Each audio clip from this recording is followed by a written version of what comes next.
శ్రీ కేదార్నాథ్ హిందువులకు అత్యంత పవిత్రమైన తీర్థయాత్రలలో ఒకటి.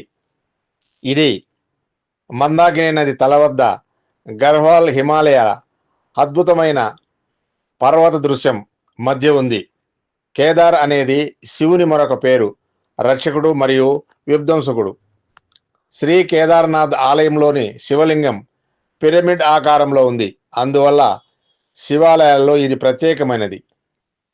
క్రీస్తు పూర్వం 4000 నాటి మహాభారత యుద్ధంలో శౌర్యము మరియు వీరత్వం యొక్క అత్యుత్తమ పుష్పం 18 రోజుల వ్యవధిలో యుద్ధ జ్వాలలో నశించిపోయింది. పాండవులు అతిగా ప్రవర్తించారు. వారికి నిద్రలో పీడకలలు వచ్చేవి. శివుని ఆశీర్వాదం పొందమని వారికి సలహా ఇచ్చినది శ్రీకృష్ణుడే. కాంతి రూపాన్ని దర్శనం చేసుకోవడం ద్వారా పాండవులు తమ పాపాల నుండి విముక్తి పొందారు.